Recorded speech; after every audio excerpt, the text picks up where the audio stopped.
What's up, you beautiful collectors? This is Optibotimus finished with another video review. And on today's episode, we're going to be taking a look at the new Hot Toys MMS 344, the War Machine Mark III from Captain America Civil War, part of their movie masterpiece diecast series. For the package, much like all the other diecast figures that we've gotten previously, you got a really cool heavy-duty package that has like this kind of plastic sort of overlay in the top section. You can see the bottom section right down here. One thing that I do notice is that, unlike the other Iron Man ones, it's a little bit thinner. It's not a bad thing or anything, but it is definitely a different package. But you can see you get a really cool wraparound image here of the War Machine, as well as Iron Man there in the very front. You come around here to the side, you can see that that image carries over. You got Falcon flying around there. On the opposite side here, you can see the remaining arm of Iron Man, and then of course you got Captain America there on the other side. On the back of the package, that kind of image does carry over with the Ant-Man there in the background, but more specifically you get the cast and crew responsible for making the figure, as well as the various warnings and contact information. And then, like I was saying, much like all the other die-cast figures, the package slides up just like so. You can set this off to the side, and then the inside section is this heavy-duty foam. You can see etched into it, it says War Machine, and then when you pull this piece down, you get, well, a whole bunch of little baggy bits, and then all of his accessories are just kind of dangling right there. So, I mean, in terms of the packaging, if you're familiar with the die-cast figures, it is very similar to what we have seen time and time again. Now, a lot doesn't really change with the die-cast packages. One thing that does change, obviously, is the graphic art, which I do like. But for the packaging on this guy, that's about it. So without further ado, let's get him out here and see how cool he actually is. Alright guys, so here we have the Mark III version of War Machine opened up and out of its packaging. And first and foremost, he does come with this instruction guide, which I do recommend going through. This being a new body, there's a lot of new parts that you really want to familiarize yourself with. So again, definitely go through this when you first get it out. And then coming down to take a closer look at the accessories that he comes with, he actually comes with a fair amount. Now, in addition to the two fisted hands that are currently on him, he comes with the standard articulated hands. As you can see, each finger has a nice joint that you can flex forward and back, in and out, all that kind of stuff. The actual thumb has a ball joint at the base knuckle, and then you can see that you got the clear bit right here for the repulsor. He also does come with a pair of repulsor blasting hands. So instead of swapping things out, to get his wrist bent, this is sculpted with his wrist bent up like so that the hand will be in a position like that to actually blast. The fingers are not articulated, but basically the same amount of detail, which is absolutely terrific. Now, taking a look at this hand a little bit up close to kind of see some of those details, really quite impressive. You can see a really nice, silver bit kind of added in there. Again, both of them do have it, although this one you can see it because it's not symmetrical by any stretch of the imagination, but you can see I'm going to use this finger. You can see some nice scrapes right there with the silver added in there to kind of denote a little bit of damage. But overall, I mean, very simple in terms of the paint. You do have some nice silver accents throughout it. And then the other really cool ones that you get are these kind of sonic blasting ones. As you can see, they detach from the back of his actual hand. You can see some nice silver detail on the inside here. And then the front of him has these little kind of wave launcher things. You can see it's a nice silver paint on the inside as well. Now, people have talked about how this War Machine seems to be a little bit more of a urban pacification sort of suit, with a lot more non-lethal bits added to them for things like crowd control or things of that nature that don't require lethal force. These little sonic blasters kind of go along with that. Really great detail. You can see that it separates here from the front section of the back of the handguard, but still great paint detail on it. Now, as I was talking about, you do get these as part of his more non-lethal sort of things. Now, setting that out to the side, one of the more iconic weapons that he used in this fight scene was his little baton. Now, this I do have a small issue with, and I'll get to that when I actually take a look at the figure, but the detail on this is absolutely terrific. You come in again to take a closer look. Great paint, very kind of flat black throughout the entire thing, but you got a lot of that nice silver kind of scraping and scratching thrown in there. And then you got these little clear bits that have a little bit of a almost yellowish tone to them. Again, this was something that is a non-lethal weapon for War Machine. So again, it goes along with the idea that maybe this suit is more designed for that, kind of crowd control sort of thing. But you can see that right up here is a little switch. Now, bringing out my little thing, because it's actually a pretty small switch. Hopefully this kind of shows off. But flipping that switch, you can actually kind of see it. It lights up. You got some nice lights that come through there. Now, if I turn off my lights to get a better look at it, and obviously you can still kind of see the light kind of coming through there. I actually can't get to that light that turns that off, but you can absolutely see just how bright it does get. Now, I dig that, but the problem that I do have, and coming back around to turn it off because the batteries, as many people know, do not last very long. The problem that I have is this extends. We saw that in the film, and it comes out from the back of the War Machine. The problem that I have with this particular piece is that it doesn't do any of that. It doesn't extend outward. The lights and batteries seem to kind of restrict that. They picked that feature over it being able to extend, and it doesn't actually fit into his back anywhere. You remember, it came out from well, like this shoulder. I mean, it was in the back. So if they could collapse this and they put a part that would open up and then obviously have a giant gaping hole where you can slide this in, I would probably like this a lot more. But as it is, you can't really store this. He can only hold it. And part of the problem also is that he doesn't come with any hands to hold it. So you have to use the articulated fingers. Now this is where things get also a little bit problematic. So getting this all the way down here, he doesn't hold it very well. I mean, you can get him to hold it. Don't get me wrong. It does require a degree of finesse to do it, but it's not a very stable sort of holding. So maybe go like that or something. I mean, it's loose in there, and it is a little bit disappointing that he doesn't come with a fisted hand that actually allows you to hold it. I mean, as you can see, I mean, it's just not a stable kind of holding. The fingers here, while they're nice for articulating and getting to kind of just relax there, they don't really do anything for holding things. So while I do like this, I think they could have done it better. Now, he also does come with several additional more lethal weapons, and again, I'll show how to attach these. These pop out from the top section of his forearms. These have these kind of machine gun details and things of that nature, and real great detail as well on this. I mean, coming in and take a closer look, you can see nice paint applications. You got that darker silver right up here. You got the black. You got little silver bits throughout the entire thing.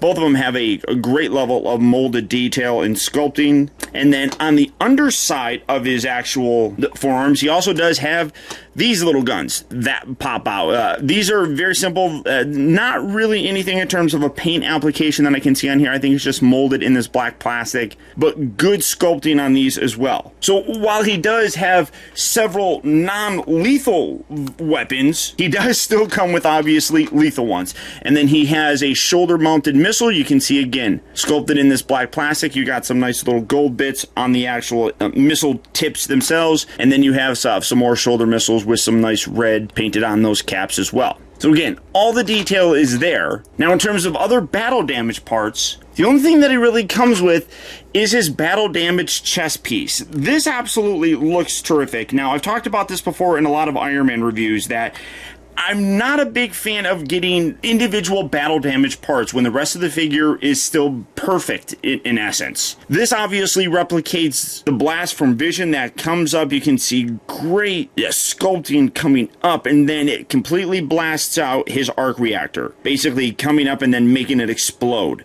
This is the only piece that has that battle damage. It still looks absolutely terrific, but there's nothing else on the figure, and that, does kind of put me off. I love those extra features, don't get me wrong. I just wish there was more, especially when things like this can detach. It's an aspect that I wish that they did more of, but you can see great detail on here as well. You see a whole bunch of, how close can I get with it? Oh, wow, that's actually pretty impressive. Okay, so you can see a whole bunch of little tiny Ultron heads. This is the suit that he started wearing after the Age of Ultron. In that film, he was still using the Mark II, which was just a further repaint of the Iron Patriot. So after the events of Age of Ultron, that's when he gets this new suit, and that's when he decided to put these little kind of vanity bits on here. I also really like how it now, again, let me see.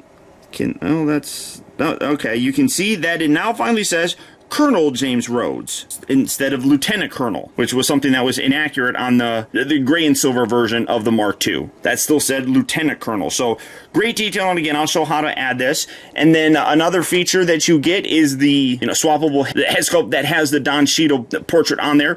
This is almost, from what I can see, basically the same as what we've gotten previously. It is a really great likeness. I don't think they really need to do too much. One thing that I am noticing, it does look like it's a darker color than that previous one. Also, his eyes are kind of positioned a little bit different, but you can see he's got the new helmet on there. You have the little jaw section that does hinge down. You got the magnets that allow you to attach this to the top, and then you can bring that down, cover that, lift that up, and you got that look. Obviously, because it's got the portrait underneath there, this one doesn't light up, but that's still a great looking head sculpt. A great detail on the inside of the actual mask plate as well. This is a great option to have if you are going to use this battle damaged chest piece, as when he had that, he was laying on the ground, and then Iron Man comes over and he rips that off, exposing Don's face right here, which I think absolutely looks terrific. And then the final accessory that he has, I mean, I guess he has one other one, but he does come with this display stand. Very simple, very small. I do like it. You can see it's got the Iron Man and arc reactor there in the back, denoting that he's part of Team Iron Man. You got the Civil War logo down here with War Machine. You got the adjustable cradle. As I talked about,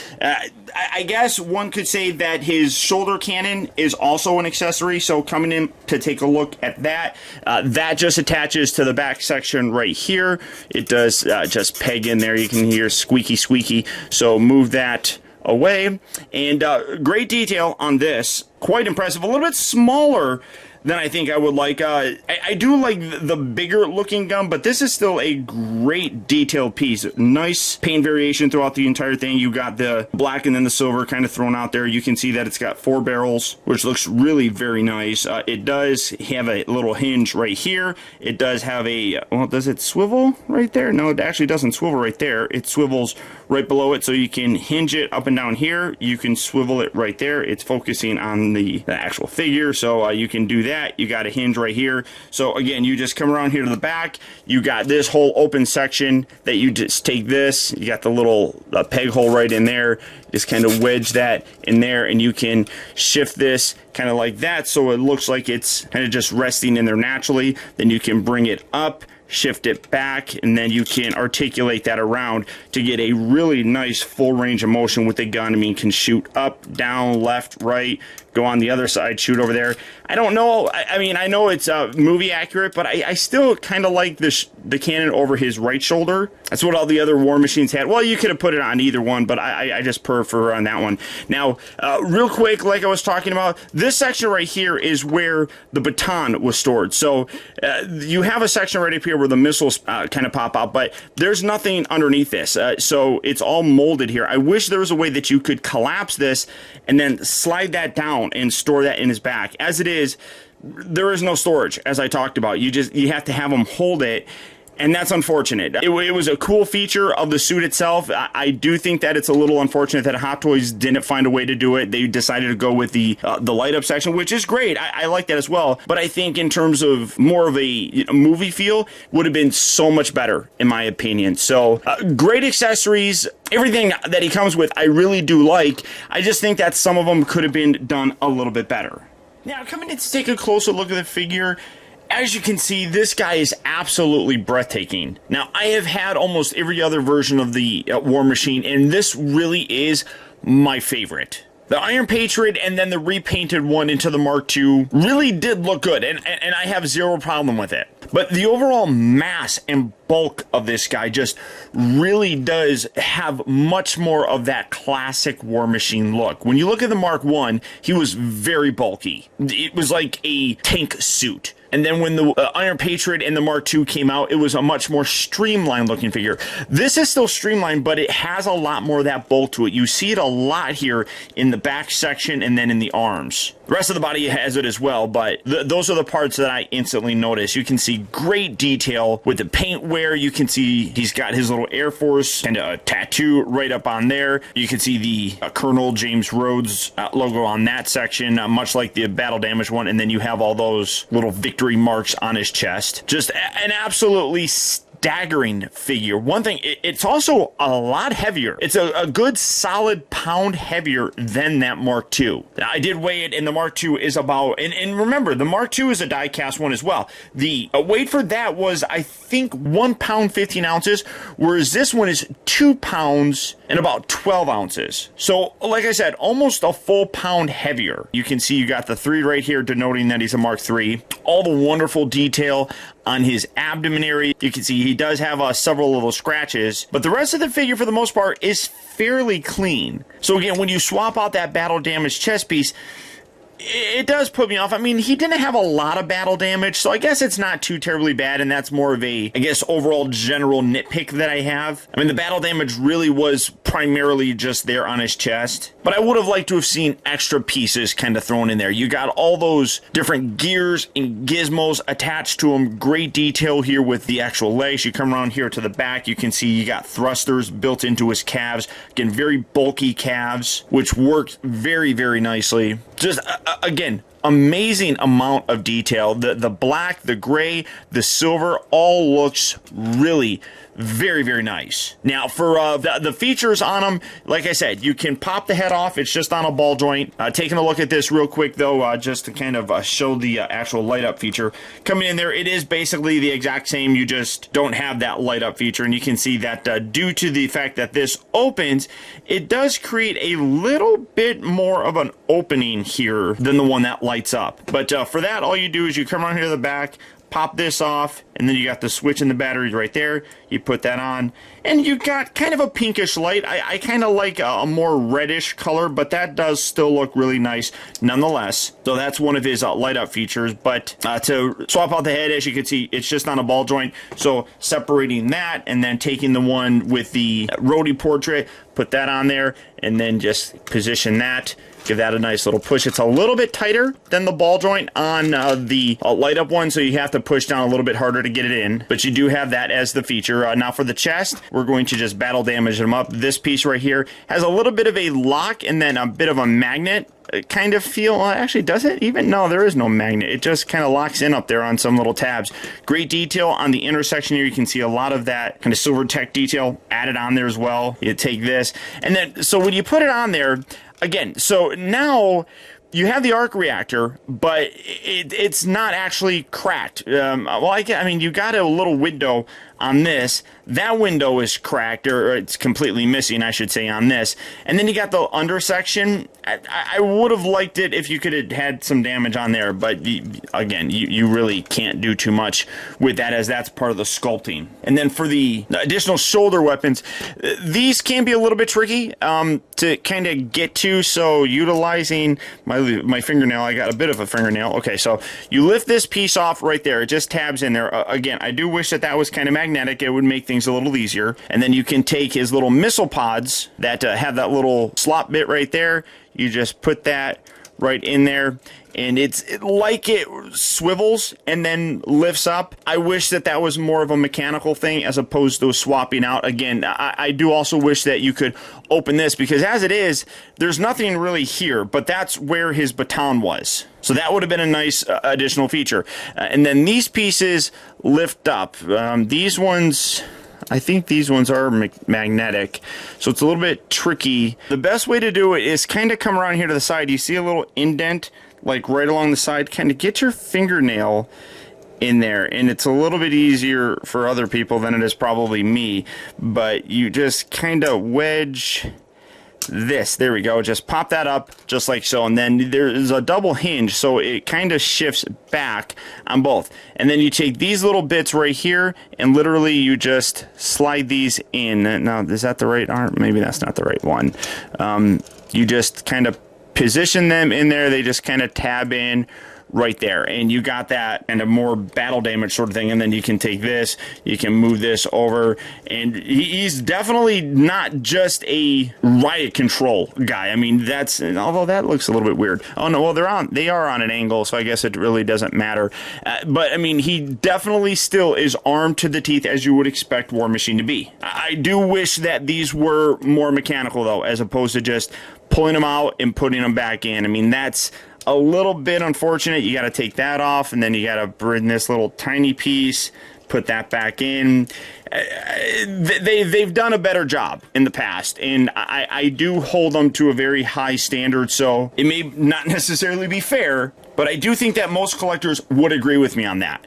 Now, like I was also talking about, this is the right one, so it's going to go on this side. This piece right here detaches, just kind of pull this off just like so, and then you got the little tabs. You just put that on just like that, give that a nice little push. I kind of like leaving that on there just as a permanent sort of weapon looking thing, because I think it's a cool look for him, obviously. I mean, it's the War Machine, come on. So I do kind of like having these weapons permanently affixed to him, but it's not something that is necessary, and when he is relaxed, you can obviously remove those. Now, this one is a little bit tricky to do. You want to kind of pull from the back section here and then pull this away, and then you take this, and again, I gotta make sure that I got the right side. So on here where it says that this is the right or left, but I think it doesn't really matter. So again, putting that on there, then coming around to this one, rotating, pull this piece out like that, and then take that, you got the little pegs, and then you put that in there like so. So again, I mean, really cool. Give that a nice little squeeze to get that in as far as you can. I mean, you can definitely see that he bulks up. Now, for the rest of his light up features, as you can see, the eyes just had that standard kind of thing. You come around here to the back. This can be a little bit tricky. This little piece right here, again, pulling out my little trusty bit, or maybe I don't even need it. It's, again, no, didn't need it. So you got the back section right here. Just pop that up. You got the little switch right here that you can lift. That's a beautifully bright light. Now, it's hard to actually see because of how bright it is, but you can see a pinkish tint to it. Very pink, to be totally honest. It's definitely not as bright or as just white as it looks right here. And then again, you just take this little piece, bring this up, and put that the right way, and just tab that back in, locking that back into place. For his wrists, you do have to remove the gun section again, so pulling that away from the body. You got the battery compartment on the underside here. You obviously can't really see the repulsor coming through with the fist because that is just painted solid, but you got the little switch right here. That bling, you can get that bright light coming through as well. So bringing out one of his hands, you can put that on there. I got the repulsor blast one, so you just peg that in there, and again, very bright, cool light coming through. Absolutely gorgeous looking, and every time that they do a light up feature on these Hot Toy figures, it really is top notch. Sometimes I wish that there was ways that you could permanently leave them on, but Hot Toys hasn't figured out a way to do that yet. And then obviously, like I was talking about, he does have the light up baton. That's a little bit more tricky, you know, to kind of get him to hold, but you just flip that switch and that lights up as well. Now for his articulation, the head is on a ball joint. It is a little bit more limited when you have this bit on there. There's more of a kind of gap underneath the head that lights up than what's underneath here, so it is a little bit more limited in terms of the range of motion, but you still get it obviously looking up and down fairly decently, mostly because of the lower neck joint, which does flex forward and back. It doesn't rotate or anything, but you do get that up and down. These little shoulder bits here, these are die, a lot of die cast in this. This is die cast, so it gives it a very heavy feel, but these are on a ball joint, so you can swivel these down and then you can rotate these around to go along with the actual shoulder sort of range of motion, which does really help in terms of the posing options on them. Coming down to the rest of his shoulders, they can rotate outward. Again, you lift that out and then you can move that out very nicely. So as I was talking about, that really does help extend the range of motion, because as it is, it just stays like that, and all you're going to basically get is about that far of a range of motion. So making that hinge out, you can lift that up, you can rotate that, you can kind of cover that little joint right there. Does a really very good job. Obviously, again, be careful when you're doing it, as you could potentially damage the figure, you know, by ways of scrapes or scratches or anything. He does have an armpit joint, which you can see flexes in and out. Both of them do that very nicely. It does rotate all the way around, again, pulling that away. Does have a full rotation at the shoulder. Does rotate at the upper part of the bicep. Come down to the elbow itself. You can see normal range of motion. Actually, obviously that's up. Normal range of motion is about there. But what you can also do is extend it down, and then you get a little bit more of a curl. So they talk about roughly 80 degrees. It looks a little bit more like 90 degrees, to be totally honest. And then when you bring it down, pull it all the way out, and then extend it, you get about 110, which is, again, really very, very nice. The wrists obviously do rotate. Those are on ball joints. If you have the fingers in there that are articulated, those all do the thing. Come down to the waist section. As it is, you do get a little bit of waist rotation at the top section here, not so much down here at the lower bit, so you can rotate that. It also does flex forward and back, but you can also extend it up, which then allows you to get a much deeper curl. You can see this piece flexes in, and you can get a very deep curl with it, and it also does then rotate a little bit more down here. It does get a little bit gappy. As you can see, it does separate right there, so you do want to keep that kind of hiding thing. So that piece, when you extend it, does add a little bit of rotation in addition to the larger ball joint at the top. And then again, you collapse it back down when you're done. Coming down to the hips, these little pieces here flex up, those move up. Does his butt piece move? No, his butt piece doesn't move. And you can get a range of motion about that far. It really isn't too much, but that does help clear things out. But you can also then take the hip section, extend that down, and get a much further range of motion with it. Really very happy with how that is, but you can see, and that also really does grossly exaggerate his leg. So make sure you collapse that back up. So nice heavy duty ratchet joint in there as well. It moves outward. This piece helps with that. Obviously, when you have it extended out, you get a further range of motion. And then, like I was saying, you can then put those right back down. He also rotates at the upper part of the thigh. You come down here to the knee, and the knee does pretty good all by itself. It does just have a double joint. You can see it flexes very, very nicely, but you get roughly a 150 degree range of motion without extending anything. That just naturally is a very good range of motion for the actual bend that's already there. And then you come down to the ankle. The ankles by themselves do flex forward and back. I mean, you can see these little pieces here do kind of get out of the way. They move around a little bit, so you can sort of pivot that wherever you basically want. So you got a looser piece right here. This one kind of wiggles a little bit. That one does. You got a little piece right there. You come around here to the back. You got a little panel right here that does lift. So you can get a pretty good range of motion. But all that articulation, I took his chest piece off and I didn't even remember that. So all that articulation is really there. So you can get some really good poses with him. The only one that you're not really going to be able to do would be like the ground pound pose, which would require the little butt button thing here that would detach. A lot of the Iron Man figures have that, but obviously War Machine doesn't really need it, as you know, he doesn't do the superhero pose very much. But all the articulation is really there for just about any pose that you could possibly want to do. And now for comparison, here he is next to that Mark II from the Avengers Age of Ultron. And as you can see, like I was talking about, there is a huge difference between these two figures. I mean, taking away the fact that obviously he looks a lot more bulky with the arm cannons out like that, you can see that he just has a much bigger presence, both in the overall bulk as well as the height of him. As you can see, the Mark III is actually a fair amount taller than the Mark II. But what really does impress me is the overall bulk. It just has more of that War Machine feel without looking overly bulky. I mean, the Mark I I just thought was too much. I was and am still happy with the Mark II, but the Mark III here is a nice kind of balance between those two suits. Both of these figures are really quite terrific, and either will look great in a display, but as I said, I just think that this one gets a little bit closer to that War Machine that in my mind, I like.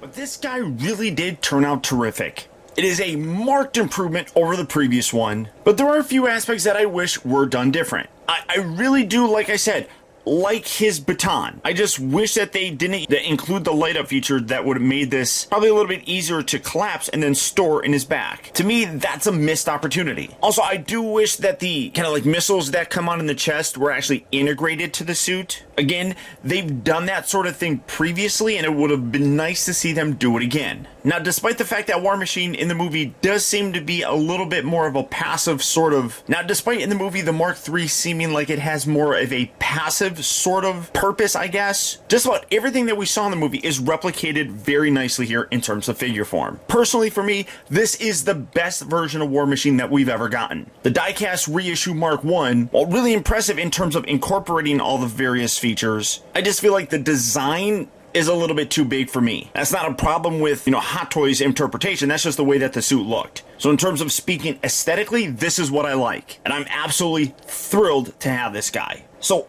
all that being said, if this version of War Machine is a figure that you would like to add to your collection, he is available right now at Sideshow Collectibles. So all you have to do for that is click on the link down in the video description. You'll go to Sideshow where you can check out availability on this guy, as well as the rest of the wide range of Hot Toys Marvel figures. But beyond that, guys, that's about it. So once again, I want to thank you for tuning in. This has been Optibotimus. Don't forget that if you like this video, to please hit that thumbs up button. It goes a long way towards helping me out, and I'd really appreciate it. Also, if you're new here, be sure to subscribe in case you haven't already subscribed. That way you get instant email notifications whenever I upload a new video, and you never miss out on a future review of mine. Or if you're already subscribed, do me a real quick favor and click on that bell right below this video, and double check your settings to make sure that they're set so that you get those email notifications. And as always, until next time, be excellent to each other.